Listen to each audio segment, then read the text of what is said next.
Here's Joe. Rise and shine, it's a brand new day. Can take the stage, ready to play. Weekdays at 10, the cars on the scene. Coffee in hand, they're living the dream. Question in the voice, got the whole town awake. Bringing fire to the mic, make no mistake. Shows in the corner, spitting out facts. Dropping truth bombs, ain't holding back. Can in the morning, feel the heat. From 10 a.m. CST, can take a seat. We live and loud, that break in the mind. Can and bold. Light up your speakers, crank up the sound. They're talking about life upside down. Opinions exploded like a sonic blast. In the studio, they're built to last. With passion and grit, they engage and ignite. Every single week, they're a force can't fight. From sports to politics, This is a Huddle Sports Network broadcast. You can find us on Roku TV, Amazon Fire TV, Facebook, and of course YouTube. Get all your NFL news here first. Good morning. Welcome to another edition of Ken and Ken in the Morning. Of course, we've got the crew here today. We've got myself. We got Kitty Cat Ken. Yeah. Sorry, I had to bring it over from the Wednesday night show. We got Joe. And, of course, we've got Ralph. And, of course, as we talk, I'm sending this out to the Twitters. So we had week one yesterday, guys. What do you guys think? Well, I thought it was a competitive game. I thought it was going to be a competitive game. Every time you have a division rivalry game, it's a dogfight. I don't care what the record is. Nobody cares about the record. Nobody cares about what happens. It's a dogfight, regardless. I mean, there's been times when the Steelers have played the Browns, and the Browns only won 2 games the whole year, but then come into Pittsburgh and beat us. You see, those things happen, and that's what happens when you have a divisional game like that. I was very impressed with Dallas's defense, Ken, as we had talked about before we came on the air here. And I was only watching the game to see what George Pickens was going to do. And, of course, he was at it again with his antics. And I'm glad the Steelers got rid of him. He can go down there and do his antics. So Pickens did have a couple nice catches. He drew a great PI. Dallas was really good early in the game at drawing PIs on deep balls. Right. They were really good early in the game doing that. Joe, did you watch the game last night? Parts of it. Yeah. I thought CeeDee Lamb had a really good game. You didn't watch the whole game then, Joe. You did not watch the whole game.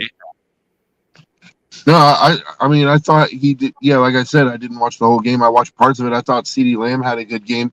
And then, man, that 4th down conversion, like, Dak just missed him by – I mean, he overthrew him, but the way I think it was Lamb, the way Lamb laid out for that ball, and he just couldn't bring it in. But I thought that was a really good effort, man. Like, it was just a matter of inches. Jalen Carter being ejected from the game didn't help the Eagles. I mean, you know, that was a big problem right there. You know, he got ejected and all that. You know? Let's talk about that real quick before we get into CeeDee Lamb, because that, you know, before the game, before the first play, we had an ejection, right? Man. So, and of course, because of the rain delay, which I know that's when a lot of people tuned out, they looked at the video even more. So here's what it is, right? Dak Prescott them. They're in the huddle, and all of a sudden there's some jaw jacking, right? And as we find out later by watching the video more closely, Dak actually spit on the ground in Jalen's direction, right? And had some words and a smile, you know, a shit-eating grin kind of smile. So there was obviously trash being talked. And so that brings, you know, old boy back up to him because he was walking away, actually. And then he spits on his jersey, right? And gets ejected. But here's the thing. They were saying, well, what Dak did was totally illegal because basically, even though he spat on the ground in his direction, he didn't hit him. I'm like thinking, when I'm seeing this video, I'm thinking Dak is getting a fine, at least this week. Yeah, that could happen. You know, things like this go on a lot in this game. First game blues, more or less. But it was a competitive game. I was very surprised with Dallas's offense, the way they moved the football. I got to give credit to Brian Schottenheimer for having the offense ready to go and getting it done. Because Philly has a very good aggressive defense with Vic Fangio as their defensive coordinator. I like the fact Jalen Carter got ejected, they still were able to pick it up. And I just want to say good morning to Joe and Ken here because I didn't get a chance to. What's up there, Rolf? Yeah, I like Vic Fangio. When he was in Chicago, he was a guru. I mean, the guy is God. He's the oldest coordinator in the league, but the guy knows that where his bread and butter is. He knows he's just a defensive mastermind. I don't know if it's going to be a huge fine and suspension. I think Dak will look at, even though the NFL is getting really big on sportsmanship, right? Yes, they're trying, and we saw some penalties on that last night. I think Dak will get at least a fine because he instigated that. He instigated that whole thing. Carter was walking away, and then Dak said something, spit in his direction, said something more, and gave him this big shit-eating grin, like "What you gonna do about it?" kind of thing. And then Jalen gets in his face and he spits at him and it hits him in like the chest, right in the jersey, not in his face, but still he hits him.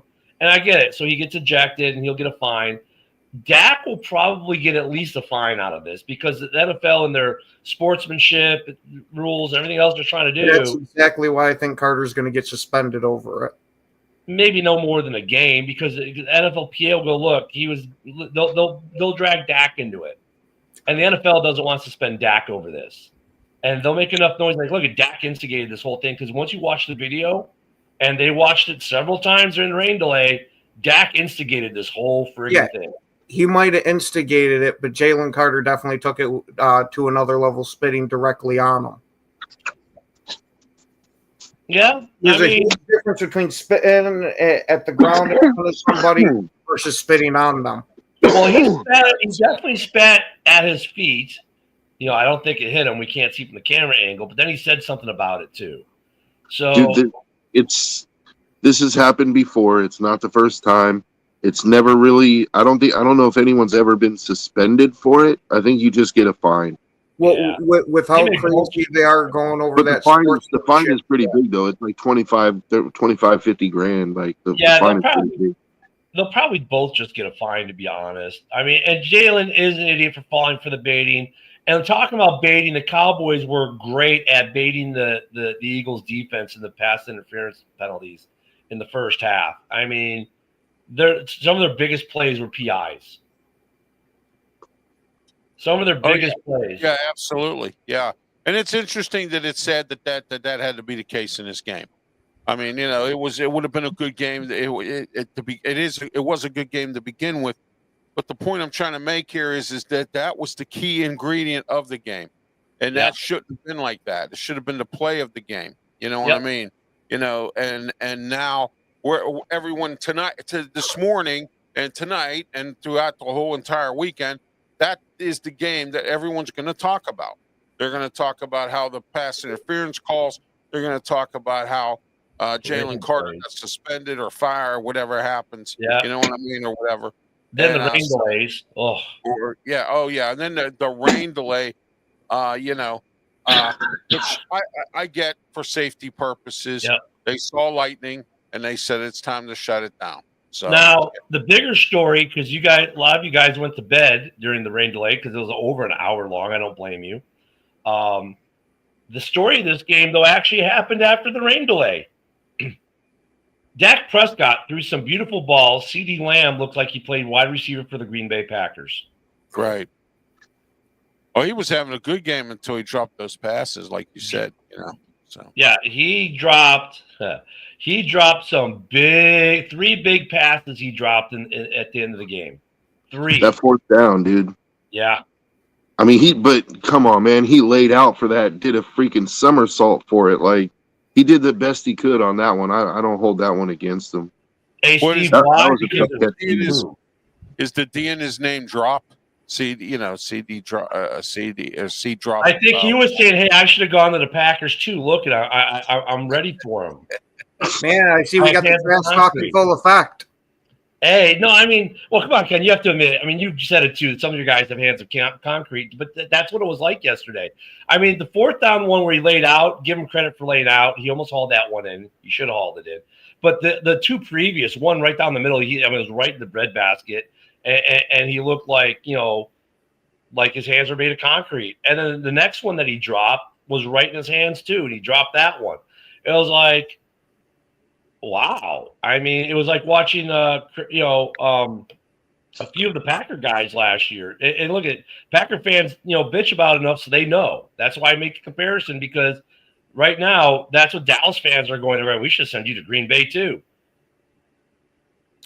I hate to say this, Ken, but we need to give credit to Matt Eberflus for putting out the defense that he put out last night. I mean, that we do. This defense. Despite the fact Micah Parsons was gone, it looks like they didn't miss a beat. And Fred, I agree with you. I think Carter is in the top of Kinsu 2.0. Yeah, that first half they weren't able to generate shit for pressure. Well, no one was. Well, that's because both of the two biggest stars were out of the game. The Cowboys lost Micah before the season, and then Jalen Carter taking himself out the second play of the freaking game. I think though, like Eberflus, that's a new defense for Dallas. Kenny Clark played really well yesterday. He came up big. Actually, in the second half, they ran Saquon at Kenny Clark, and Kenny Clark was like, "Yeah, no." I was going to say he was down the field like 7 yards a lot of the times. He had a couple of good plays. Yeah, there were a lot of them that he wasn't making the tackle till 7 yards down the field. Yeah, he's gonna settle into that defense, but by in the second half, he started to settle in better. The first half, both defenses had problems like that, but the second half, he settled in. They made Dallas got a sack yesterday. That Eberflus defense, though, he made the adjustments and they were dialed in. I mean, this is a 4-point game, so guess what? They didn't cover the spread. Kenny Clark did show up. If you watch the whole game, he made some big plays in the second half.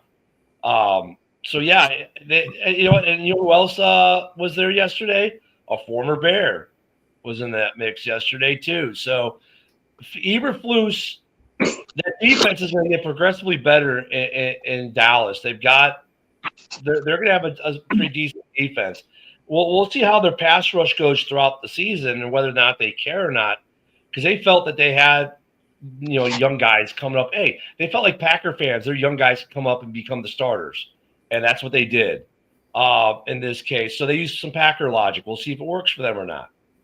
Oops. It was nice to see the link, crowded for the game last night, and also to see that the presentation and the congratulatory stuff for the Super Bowl win and things like that. That was interesting last night. So, other than they have a courtroom and a judge in that stadium because you need it, So it was a good game. I mean, it was better than I expected overall. Close game. Both defenses made good adjustments. Obviously there are a lot of changes. Look, a lot of changes in both teams, right? Because Philly's defense is basically brand new too. They lost a lot of people in the offseason. Yeah, they did. Green Bay. Dallas has got a lot of Packers on the mind today, huh? Yeah, Well, that's because they were dropping balls like it was the Packers. That's why I thought, is this the Packers playing? Or see, I figure it was the Micah Parsons fear still bleeding over. Oh, there's no fear. There's no fear. Oh, it sure seems like it with the way a lot of the Rivals fans can't seem to talk about nothing else besides it. Yeah, they did look different, Eric. Look, losing Jalen Carter obviously didn't help them. They looked different. But they lost, what was it, like 20 players from the Super Bowl team? Yes, they did. 24 players. I mean, that happened to the Steelers a couple times after Super Bowls. They lose a bunch of players and then you got to rebuild. Eric brings up a good point. Cowboys' running game looked much better than the first half. Both running games looked good, but the Cowboys' running game did look better yesterday than it did last year. Yeah, I mean, Ken, we have to wait and see with Brian Schottenheimer. We don't know We know he was an offensive coordinator in the league, but we don't know what he can do as a head coach yet. We're in the one game this year. See what happens down in Dallas, despite the fact we all know what goes on in Dallas. So.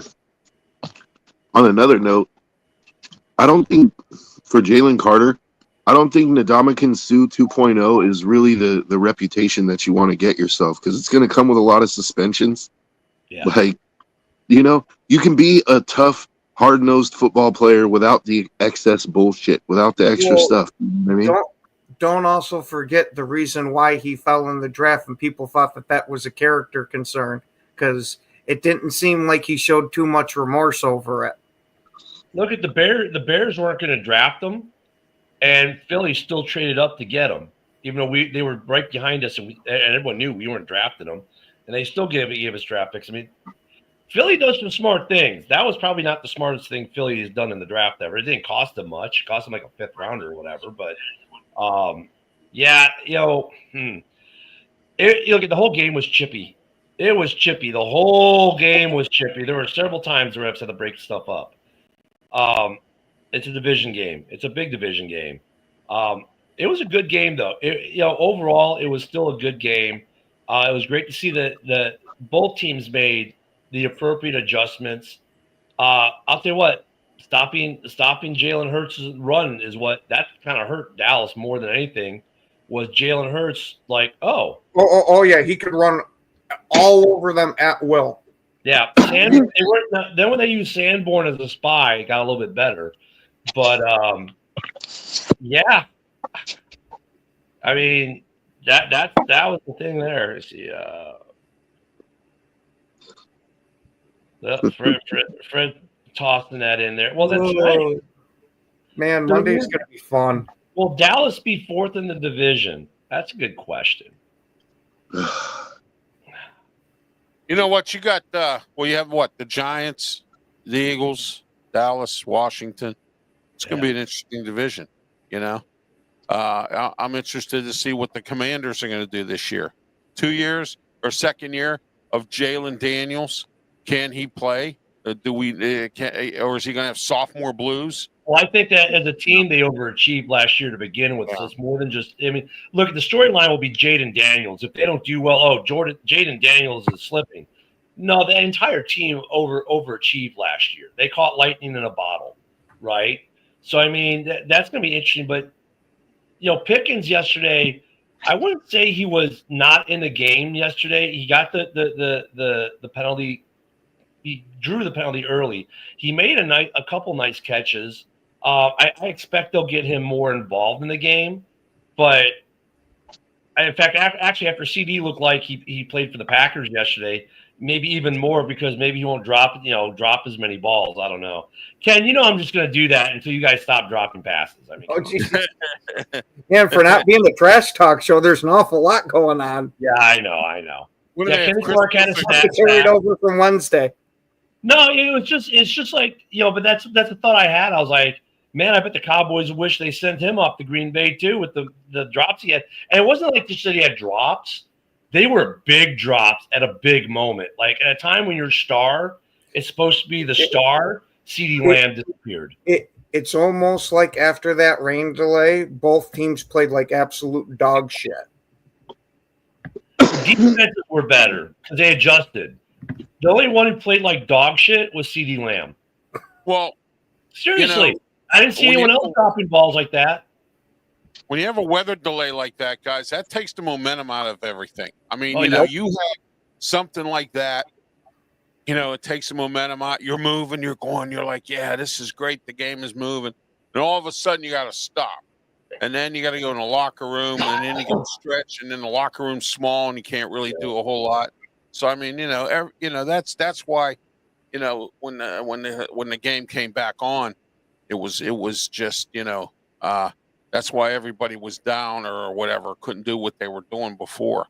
You can get cramps, you can get pull a hamstring or do something, because of that delay. I mean, your body's moving, and all of a sudden now we got to sit around. So. Yeah, I know what Dorn's talking about there. But then look. Ralph, that's a big point because one of the linemen from Philly, his Yes. back tightened up and had to leave the game. So that had an effect. And the defense, of course, it gave them even more time to make adjustments. And also, it's game number 1. Yeah. Remember, we talked here, before about how, preseason first teams not getting their reps and Yep. things like that. That causes, that also is an issue. Teams coming out flat in the first game, but this game nobody came out flat. They were moving the football pretty good on both sides, but it's just most teams come out flat. Steelers have done it, and I feel what though, Dak was throwing nice balls and making good decisions overall. I was really surprised. I mean, I was really surprised with him. I didn't think Dallas was going to be as good as they are.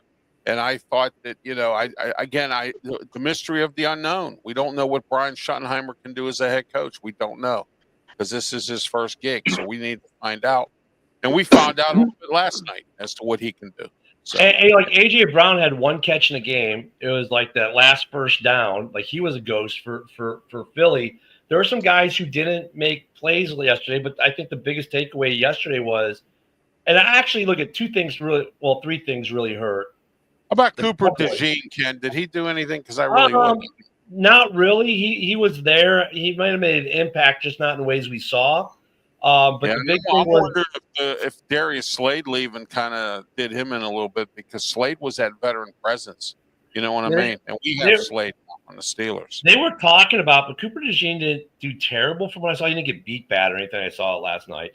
Right. But the fumble, like when they're literally the play before the delay, the fumble when they're in the red zone killed the Cowboys because they had some momentum back. The funny thing about that play is they fumble the ball, or the good thing about that play, I guess, for Dallas, and Dak was the guy who made the tackle that saved that from being a touchdown going the other way. Dak he saved that play. And then the other big thing, of course, is going to be probably more so than anything is CeeDee Lamb dropping balls. Hurts never does get a lot of passing yards, or at least. Yeah. Well, you know what? When you make mistakes like that, you kind of beat yourself. And then, that's probably another reason why Dallas lost that game. CeeDee Lamb dropping passes and things like that. You beat yourself. And, that's what Dallas did last night. So, and, I got to give it to Philly. I like Jalen Hurts was moving the ball with his feet, like Ken had said earlier. And, so I like the way his poise in the pocket. I like the way he can get out of there and run. That's why we could see Philly in the Super Bowl again. We will find out. Yinzer did bring up a good point. Dak did get lucky on 2 balls that could have been picked. Yes, he did. He did get lucky. Welcome, Matt Yinzer, my friend from Pittsburgh or whatever, Steeler fan. So, but the big story I think is that the Jalen Hurts and everything else, or how he did, and the guys being ejected and all this other good stuff. At the end of the day, the Cowboys could have won this game had CeeDee Lamb not dropped balls. Exactly. And I'm sure Brian Schottenheimer's going to clean that up. He's probably going to tell CeeDee Lamb, look, you gotta either get the Crisco off your fingers, or if you hear a stomp coming from Cooper DeJean, you need to get out of the way. Stop hanging out with Romeo Dobbs in the offseason and doing the concrete hand wash. He still got some lube on his hands from spending the night with Caleb. Yeah, you got some Caleb Williams there. I swear, some of these guys are in the North are trying to get us all canceled by the alphabet, but that's okay. Look at that. It was a good, not a great first game because it had its issues, obviously with rain delays and everything. But hey, we kicked off the NFL season. Now today we go to Brazil, and we get the Kansas City Chiefs. And we get the San Diego Chargers. This Los should be Angeles Chargers, yeah. Los Angeles. I still call the Redskins the Redskins. Yeah, us old guys. know what's interesting too? In Pittsburgh, Acrisure Stadium, people still call it Heinz Field. Yeah. But the deal here is Heinz Field exists now at Aliquippa High School Stadium because what happened was they got a grant from Heinz to fix their stadium, so they put Heinz's name on the stadium in Aliquippa. So Well, it's you like know, it's not Arrowhead anymore. It's they're playing it out quick this week. Ahaja or whatever it is, AHGA, whatever that comes. Yeah. Everyone calls it Arrowhead. But today we're not at Arrowhead. We're in Brazil. Chargers Chiefs. I expect That a game field like is that. nasty. That field is nasty. Superchargers. I'm Well, sorry, they're- Joe. I didn't mean to interrupt you. Go ahead, Joe. No, I just was doing their little chant with San Diego Superchargers. I don't think the field is going to be an issue down there because they learned from last year from the Eagles and the Packers not bringing the right cleats. That hey, it's winter in Brazil. It gets a little cooler at night, and when there's dew on the grass, it's going to get slick, and we need to bring the proper studs because it's not like it is at 2:00 in the afternoon when the sun's out and everything's dry. So they learned, right? They learned, hey, we need to bring the equipment. So I think that won't be an issue. The field was not an issue last year. They didn't bring the right equipment. That was the issue. Yeah, and also too, that's a soccer field. I'm told that they're. It is. Well, yeah, it is a soccer field. Anywhere you go outside the U.S. is a soccer field. Chargers should have no issues with that because they had to play on one before the new stadium. There's no issue with a soccer field versus a football field. In fact, I would argue that some of these soccer fields and some of these stadiums across the world are light years beyond better than what we have in the NFL. If you want to look at the way they treat they do it like in fact, I think we're gonna get a game there this year. I think we're playing at Barca Stadium. They grow the grass underground and it's only brought up for the game. I mean, and these guys, their whole life, like these guys almost down there with the scissors, right? Cutting the grass to the perfect height. Yeah. You go to like Bayern Munich when I was at that stadium, if you even look like you're going to put a toe on the pitch, oh my God, security swarmed on you. These guys treat their field. The fields are good. The fields, in fact, they're probably better maintained. They have less divots, less holes. They're definitely better than Soldier Field's field, the field at Soldier Field, because that field they can never keep nice. I would say that a lot of these soccer fields are actually better maintained than a lot of the NFL fields. And of course, they don't do turf. It's all natural. Everything they do is natural grass. So I don't think the fields are ever an issue. It's you just didn't bring the right equipment last year for being in Brazil in the winter. And that's fine. It's a learning curve. Just like the NFL sent 2 teams on there that were the prevalent gang colors for the area they were playing. That was a great move. They learned from that. So, yeah, I mean, I don't know. Well, I think tonight will be a good game, though. But the question is going to be, how good of a game and what's KC going to look like tonight? Yeah, that's going to be an interesting question, Ken, because, every year KC loses talent. And we're going to find out what Mahomes can do tonight in this field. I want to see what the LA Chargers looks like. Najee Harris is down there, former Steeler. Yeah. I'm interested to see what he's going to do. And Deontay Jackson is down there as well.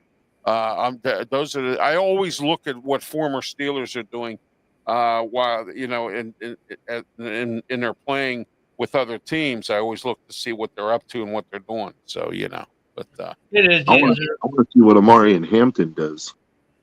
Yeah. I want to see how the hell the Chargers. Question here, Joe. That's a real good question because I thought the Steelers were going to actually take him, but the Chargers got him. So yeah, I want to see what the hell the Chargers do for their tackle situation. See how this works out now. Are they do we know? Are they moving Joe Alt to left tackle and then they're going to bring somebody in at right? I mean, that would make the most sense, wouldn't it? I was going to say that's what makes sense. I haven't personally heard either way, but that's what I would do. Look, if you're the Chargers, are you going to tell Kansas City what you're doing before the game starts? No, they're not telling anyone. But I'm not expecting them to announce it, but I'm just thinking, kind of spitballing in my own head, wondering, like, I mean, the most sense that it makes to me is you don't want to bring in a backup at blindside tackle against one of the better defenses in the league. I would put Joe Alt over there and bring, I'd rather have at least that way if we're getting pressure, it's in my quarterback's face rather than behind his back. That's what Luke is saying they already did. I guess he's saying they've moved Alt to left tackle now. So Joe, you make a good point there because I'd rather have experience at that spot than to put somebody in there that, backup or something like you said, rather than, I would trust a veteran more than I would trust a backup as far as that would go if I was a coach. But, and Kansas City, look at this is a new old line for them too, right? No Joe Thuney at guard anymore or tackle. They've had to put some new pieces on their line. You know, is Pacheco their running game? You know, how's Pacheco going to do? Hey, good morning, Hoss. Thank you. You know, how's Pacheco going to do? And then, yeah, hey, Travis, Yeah, how does he do? Now, Thank Travis, you, everybody, for your comments. now, Travis, you know, it's funny. If Kelsey kind of hinted that came out like 3 days before the engagement, 2 days before the American Eagle drop, that this could be his last season. So that's already kind of out there that this could be Travis's final season because he hinted at that. It got buried because then a few days later, oh, look, Taylor and I are engaged. And a few days later, oh, look, here's my new American Eagle clothing line. So that kind of got buried a little bit, right? And maybe that's probably by design. Knowing Taylor and how she does things, I would not be surprised if all that was by design because look at what a great way to get rid of that distraction for the season. Hey, let her hint that this is going to be my retirement and then drop this massive engagement thing and then drop a clothesline. So the whole thing that this could be my last season kind of gets buried in the wash. Okay, smart move. This could be his last season. I'm wondering how effective he's going to be in this season, though. Yeah, that's going to be the interesting part there. We're going to find out what goes on. You know, the LA Chargers, I'd like to see them compete a little bit better this year. And I'm wondering, you know, that division could be an interesting one as well. Because if the LA Chargers can compete with the Kansas City Chiefs, the Chiefs are not, it's not going to be a wash or a walk, you know. I personally wouldn't be surprised if the Chargers are the one that end up winning the division. Now, granted, this massively hinges on that right tackle play. Wow. Well, Ken, you and Dorn seem to be at odds here because Dorn is saying KC's going to win in a cakewalk tonight. Yeah, sure. I don't see KC last year. See, you know, I say this every time. It's better to be lucky than good. Last year they were lucky several times. Got away with some games, won by 3 and by a touchdown. Most of their games last year. If you haven't watched The Kingdom, watch The Kingdom because it'll really hit you how close a lot of these games were when you hear these guys talking about how close these games were. And Yes. Ralph was on point. They had so many games they just kind of eked out. And look, they traditionally start slow anyways with game one. I mean, look at, you know, Detroit went down to the KC a couple years ago, stole a game one. I don't think it's a cakewalk for KC tonight. I didn't even pick KC. I took the Chargers tonight. I think that, you know, look at they're a well-coached team. All the teams in that division are probably well-coached. That's like the coaching Hall of Fame out there in the AFC West. But it's going to be a good game tonight. I think I'm leaning more towards the Chargers. I think so too. You know, I think Kansas City's luster is going to start fading away, and you know, because the other teams have gotten better, you know, in the division, and you know, Harbaugh's chasing it, you know, and now the Las Vegas Raiders, they have Pete Carroll, so we're going to see what the Raiders do this year, you know, and you know, they could be improved, they could stink. We have to find out. You know. All right, so for tonight's game, we got a little bit of time left. Let's go through the schedule like we used to do on Fridays and and see if we can go through some games here. All right, so for tonight, Chiefs, Chargers. Ken, who do you got? Chargers. Ralph, who do you got? Chargers. Joe? Chargers. Yeah, I'm gonna take the Chargers as well. Broski brought it up. I meant to ask Joe about this, but got distracted by a whole bunch of other. We'll get there. We'll get there. We got other games, and we'll get there for that game because I was going to bring that up for that game. All right, the next game we got on the list here: Bengals at Browns. Ken, who do you got? Bengals. Ralph? I take the Bengals. The Browns, they can't find their way out of a paper bag, so we're gonna, you know, so. Joe? Bengals. Man, this is a tough one for me. It is. It is tough. Because as much as like we crap on the Browns, like Flacco is going to be decent early in the season, and the Bengals have no defense, but the Browns have a really good defense. So it's not an easy pick for me. I think I'm going to call this an upset special. I'm going to go Browns. Yeah, I think I took the Browns on Wednesday night, to be honest with you, because week one they've been slow, even though they were trying to jumpstart the Bengals offense by having him play in the preseason, but it's a division game. Yep, I'm gonna go with the upset Browns as well. Buccaneers, who are basically a mash unit this week, with 3 key players out against the Falcons in Atlanta. Ken, who do you got? Before I knew that they had the players out, I was going with the Bucs, but screw it. We'll take Penis Jr. Ralph? Well, I didn't know that, Ken, and I appreciate you telling me that because now I've changed my pick. I was going to go with the Buccaneers, but now I'm going to go with the Falcons at home. And as I've said many times, Raheem Morris, I'm told, is on eggshells, so he needs to start winning this year with Michael Penix and everything. So Joe?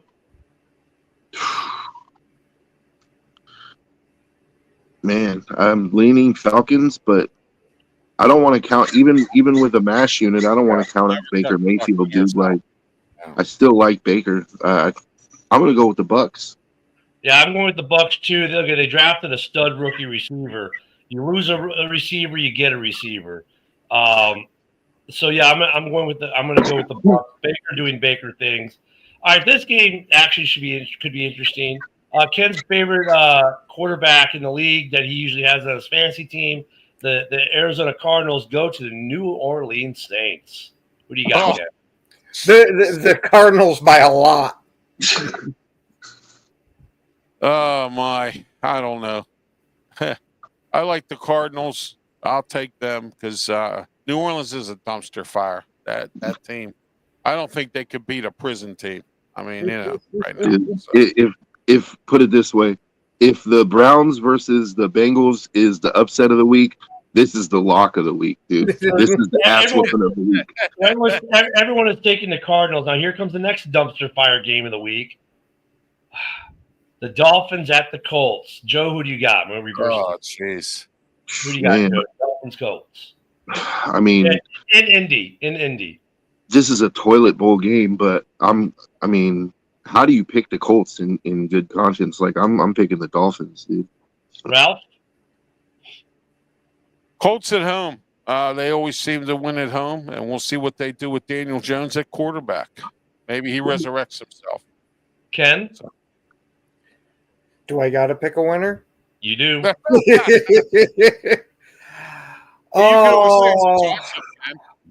can always say it's a toss-up. Give me the South Beach powder.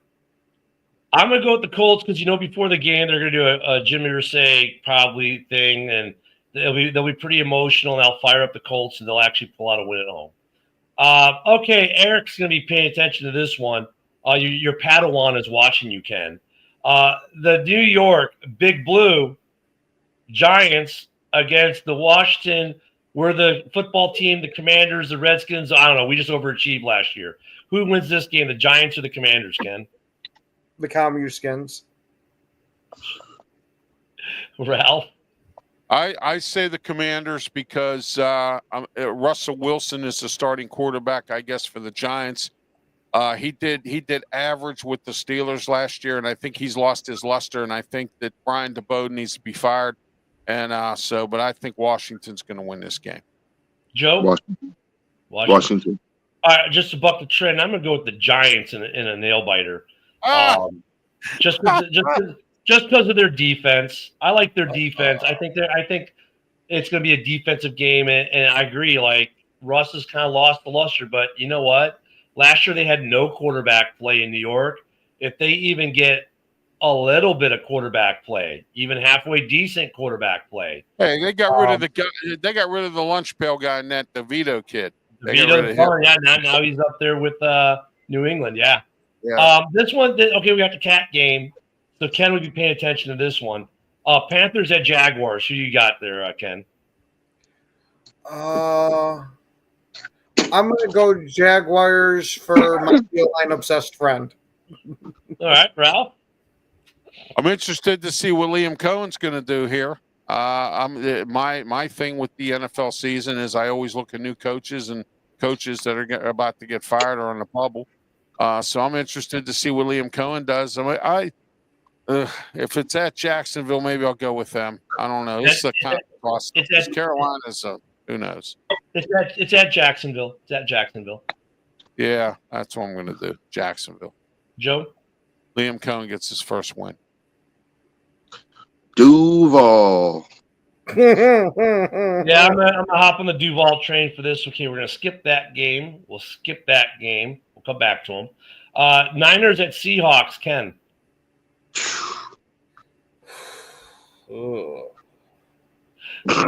Everyone's looking at everyone's face like, "Oh, really? We gotta call this one?" Yeah. Yeah, I don't know why? which team's Because gonna this is suck like more. this is a shit sandwich. Do you want it on toast or crackers? That's the Yeah, question. there you go. Well, yeah. I guess Radar. give me the toast because CMC should be okay for one game. So you're taking No, the they Niners? just put him back on the injury list. Oh, they did. Oh, I thought I okay. read yesterday they just put him back on the injury list. And I guess give me Sam Darnold for this. Ralph. Well, we got to see what Sam Darnold does here. Was he just a one-year wonder up in Minnesota, or is he going to do okay with the Seahawks? I'm not a San Francisco fan. I never have. I don't like Kyle Shanahan to begin with, and so you know what? I'm taking Seattle in an upset. Man, Nope. and as bad as the Niners have a chance to be this year, they still have somewhat of a defense, and I think they're going to kill Darnold, dude. I think I'm picking the Niners. Interesting fact for last year: Seahawks lost more home games than road games. Wow. The 12th man was not a thing last year. Will the 12th man make a comeback? For our friend Megan down there in Australia, I'm going to take her sea chickens today, just because I wanted to say I took the sea chickens. This one should be an interesting game. Titans at Broncos. Ralph, who do you got for this one? I think the Broncos are going to win. The Titans are a dumpster fire too. But Cam Ward, I'm not sold on. They signed that bum that we had, Dan Open Door Moore, to an $80 million contract. For what purposes, I don't know. Their front office needs to get their heads screwed on straight. When you sign a guy like that, Open Door Moore. So I see Cam Ward running all over the place. So I'm going with what'd you say was Titans and Broncos. And I'm going with the Broncos. Sean Payton's in. This is going to be his year this year, I think. Joe? I'm going Broncos, but in a close one. I think Cam Ward is legit. I don't know like how good their offense is going to be, but I don't know. I think he's gonna show something that he's possibly the future there. So I think they'll make it close, but they'll lose. Ken? Yeah, give me the Broncos by 10 points. And Dorn, last year doesn't matter. It was just an interesting factoid that they lost. Everyone, when they think of Seattle, thinks of the 12th man. Last year, this 12th man just didn't exist in Seattle. That's why I brought that up. So, no, it doesn't matter, Dorn. And, oh, by the way, I took the sea chickens, so obviously it doesn't matter. Going to this game, though, look, the Broncos were another team that overachieved last year. The Titans had a really good defense. They still do have a really good defense. I kind of think Cam Ward might be the real deal, too. It's going to be a close game. I took the Titans on Wednesday night. I've thought about the game more, though. I'm going to switch that, and I'm going to stick with the home team on this one. I'm going to roll with the Broncos. It's going to be like a last-minute field goal kind of thing. Texans. Yeah, it's going to be a dogfight. Yeah, it's going to be a dogfight. Speaking of dogfights, or maybe not a dogfight. Ralph, we'll start with you on this one. Texans at Rams. I like the Texans. I like C.J. Stroud. The Rams, I hear Matthew Stafford's got a bad back injury. So I don't know. This is kind of a toss-up for me. But you say it's at L.A.? Yep. It's in L.A.? I'll take the Rams. It's in L.A. Ken, who you got? Rams all day. Joe? Yeah, I'm gonna go Rams. Just we don't really know what the Texans' offensive line is after last year. Like, that's right. the big question mark. So we know Stafford can play hurt, but we don't know if Stroud can, overcome a bad offensive line. So I'm going Rams. I'm going to go Stafford. I'm sorry. And Stroud, while he had a good rookie year, since then he's been Last year was kind of normal. We'll see what he is this year, but he's not Stafford. Okay, this might be the marquee game of the week before we get to the games that people on the panel are involved in. Ravens at Bills. Yeah, who wants to start with this one? Who wants to start this one off? Man, I'll start it off. I'm taking Buffalo because I can't stand the Ravens. There you go, Joe. oh I man, went against. let Ken go first because I need to think about this one a little more. Ken. Give me the Ravens under 3. All right, Joe. Man, as much as I want to pick the Bills, I think I'm going to go Ravens, but it's close. So my pick is easy. Thank you, Bills Mafia, for accepting our show into your family on both your X feeds. Yes. Fuck Thank you, Baltimore, for kicking us out saying that we're not football fans. I'm going with Get Buffalo. out of here! Oh man. Yep, I'm going with Buffalo. Just like Ken- you're. Ken's pulling out his Lee Corso, dude. He's putting on the home team's fucking mascot. Well, look, and the funny thing is, Baltimore fans, I'm offended by that. and here's the thing: the Baltimore group kicked us out, and the picture on the profile has a Baltimore Ravens helmet. Hello, but Yeah, whatever, Baltimore. But no, I was going to take the Bills anyways. That just gives me a little extra. Now we get to another game. Now we can start getting the games that guys in the panel have teams in. This one's going to be interesting. The quarterback swap. Yep, the Steelers at the Jets. Ralph, we'll let you go last. It's your team. Okay. Joe, who do you got on this one? I think the Steelers are going to be more ready to go. Rodgers is a veteran. Fields is starting with a new team. I think it's going to take the Jets some time to get going, so I'm going Steelers. Ken? Give me the Steelers. God damn you, Dorn. I'm going to agree with Dorn just because I think AG had a reason he did what he did, the way he built this team with Fields.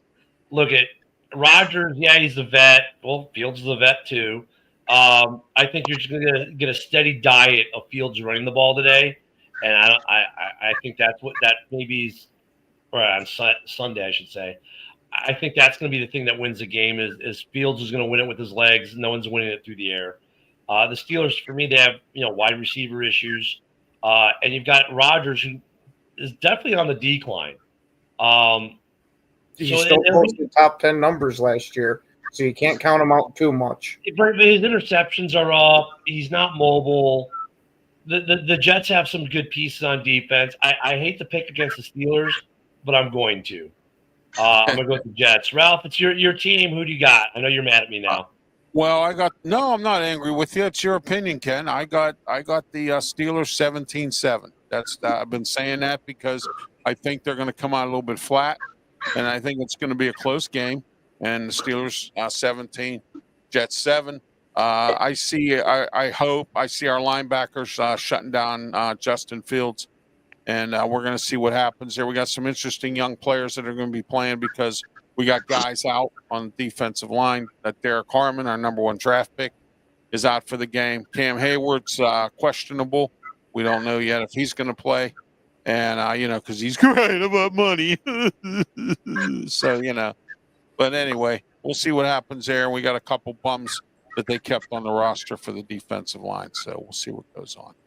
The next game we're going to do, and Joe will let you go last on this one because it's the Raiders at the Patriots. But the big news was, hey, we signed Amari Cooper back after we drafted him and traded him away all those years ago. And then he announces 2 days ago, oh, by the way, I'm not playing, I'm retiring. So I don't know the Raiders. I don't know if the Raiders knew he was going to do that or what, but Amari's that changes a little bit. I had to go drop him for my fantasy leagues. I took him as a flyer, so I had to go drop him now that he's retiring. But okay, Ken, who do you got on this one? The Pats or the Raiders? I'm going to take New England just for the simple fact that Amari played with Geno Smith as his quarterback for 1 week and said, you know what, I'm good with football. Well, Terrible, horrible take. You know what? I'm taking New England in this game because I like Mike Vrabel as a coach. I believe that New England's going to do pretty well. They got Josh McDaniel as their offensive coordinator. Drake May's going to have a pretty decent game. And I want to say this that about Amari Cooper. Call me. I'll give you Mike Tomlin's phone number because I know you'll want to play for Mike Tomlin. So there you go. all right, I'm going to go with the Raiders, just because I'm going to go with the Raiders. No, look, it's going to be a good game. I think the Raiders are going to make some noise this year. This should be a close game, but I'm going to take the Raiders. I'm not sold on what New England is doing yet. Two new head coaches for their teams. Well, I think Pete Carroll's a better head coach. New England, I'm not sold on. May was good last year, but I'm not sold on everything they're doing there. And, oh, my God, we just lost Joe for a minute right before he's going to pick his team. But I'm taking the Raiders. If we get Joe back, when Joe gets back, there we go. Now we got Joe back. So I'm taking the Raiders, and then I throw it to Joe. Joe, who are you taking in this game? That should be obvious. But the autumn wind is a pirate, blustering in from sea. So one thing that didn't get mentioned is the injury report. Will Campbell, the Patriots starting tackle, is on the injury report and he's limited. And then another one of their starters is on the injury report, limited, whereas the Raiders only have basically backups, camp bodies. They have two guys on the injury report, and they're both full. I think Kenny Pickett is on the injury report, but he's a full participant. What do you do? Slip on a banana peel? I don't know. But I think it's going to be an entertaining game. I think Drake May will get his numbers. But I do think that Max Crosby is going to get to him, especially with Will Campbell being limited. Yep. I'm curious to see how Trevion Henderson does for the Patriots because I liked him coming out. I really think he's going to be a good player. But a lot of pundits are thinking that Genty is going to have a good game, that he's going to have a really good debut. Let's hope so. So I'm going Raiders. All right, we got less than 8 minutes left and 2 big games left to do. So I hope I left us enough time for this. Of course, the one we're going to go to first is probably going to be the game of the week in the second game slot, the 325, 425 slot. I know that's the game I'm going to be watching. And Ken, you can go last because we're talking, of course, about your Green Bay Packers. But the Lions go to Lambeau. Who do you got, Joe?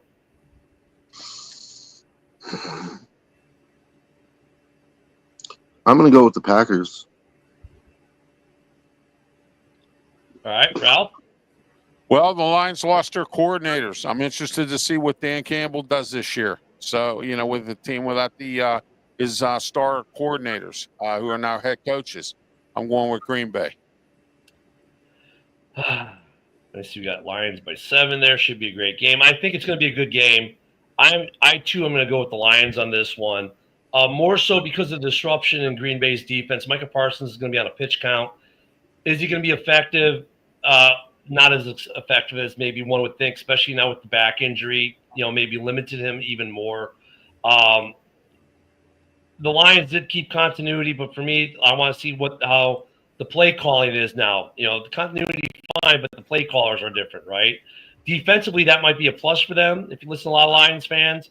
Offensively, though, I don't know if the Morton Salt Company is going to be doing it, but they're at 20. Yeah, you're going to see a lot of running. The Packers are going to have to really stop the run because especially with their best run defender now in Dallas, and Parsons on a pitch count, I think that's going to stress out the defense. So I'm going to take the Lions in a close one over Green Bay. Go ahead, Ken. Oh, give me Green Bay by 4, and I will save all of my shit talking for Monday. There we go. I have kept receipts. And I mean, yeah, we'll see what happens with Parsons. That's going to be fun to watch. Just seeing for that. And of course, the last game is also Monday Night Football. We got the Minnesota Vikings coming to town against the Chicago Bears. Of course, I'll go last on that. Ken, I'll let you have the honors of breaking this game in. Vikings at Bears. Who do you got? You got the Bears with a new coaching staff and the Vikings with a new quarterback. two big question marks. But I'm going to say the Vikings win this one because they're further along in their advancement. All right. Yeah, give me Vikings by 3. All right. Who do you got, Ralph? I'll take the Vikings, like Ken said, by 3, but I'm going to take them. It's going to be a dogfight. It's going to be an interesting game because I'm interested to see what Ben Johnson up there in Chicago can, what he's going to, going to be doing with his team. So I'm taking the Vikings. What do you got, Joe? Man, with no Justin Jefferson and no Jordan Addison, and the Bears have all their firepower, I'm going Chicago, dude. Yeah, I mean, look, is Justin Jefferson out? I know he was limited. He's got the hamstring issue. Yeah. Again. Yeah. What happened to Addison? Is he suspended again? Addison's out. He's suspended. JJ Jefferson has he's got hamstring issues again. This is the 3rd season in a row.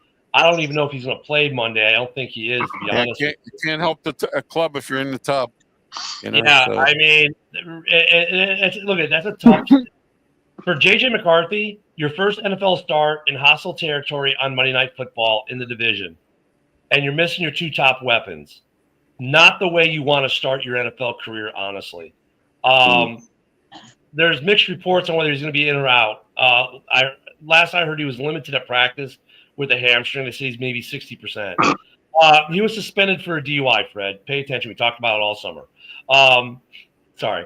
But no, I got the Bears in this one. I got the Bears in this one, not just because it's my team, but look, I agree with Joe. Caleb has his full weapons. The question marks in Chicago, of course, how's that offensive line? We have not seen Tooney play the entire preseason. Tonight we finally get to see him on the field of play, or Monday night, I should say. So I'm going to take the Bears in that game.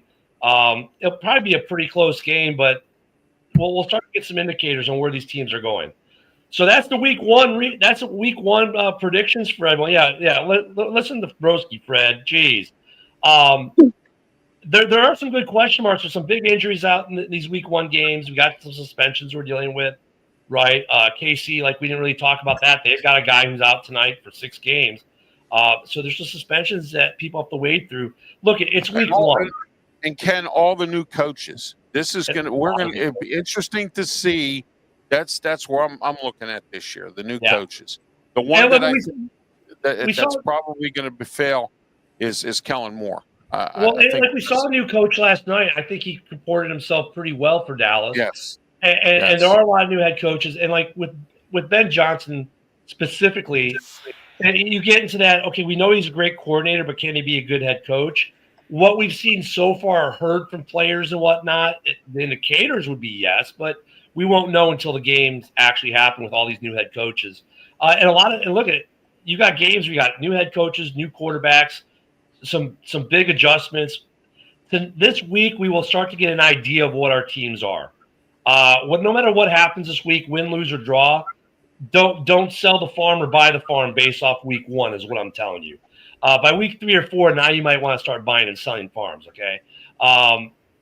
But maybe not, because Chicago was 4-2 to start the year last year. They went on that epic 10-game losing streak where we found new and interesting ways to lose.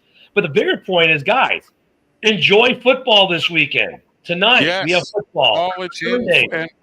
Yes, absolutely. Yes, for those who partake in college, Saturday, yes. Sunday, don't forget to be here for Hallis Hall Report at 11 a.m. Central, noon on the East for the pregame show. And, of course, we'll be back on Monday morning to recap Sunday's mayhem and maybe look a little bit at the Monday Night Football game. And then I'm gone for like almost 2 weeks as I go on a well-earned vacation. We're doing an Alaska cruise. So I'm going to miss the Lions game for week 2 for the Bears. Upset but not upset because I need a vacation, man. I need a break. Yes, say hello to all the polar bears and the fish and all that. Yeah, we're going to see some whales and some glaciers and eat lots of good food and just connect for a bit. And I've watched some videos. I hear Juneau, Alaska is very nice. That's where you're going. So we're gonna have fun with the Alaska cruise. But guys, enjoy football. Thank you for your comments today. Thank you, Ralph, of course, for being here. Always welcome. Joe, Ken, as always. We'll see you guys Monday morning. Enjoy football. Don't forget also tonight, the Packers show tonight. We got Red Zone Rant this weekend. We've got the Viking shows on Saturday. So he's got a full slate here at the Huddle as well. Enjoy everyone. You know where to find me if you need me. So And There find you go. Ralph too. Listen to a show on the radio tomorrow. All right, guys. Yeah, Enjoy the exactly. enjoy the Thank you. enjoy the weekend. We're out. We're out time.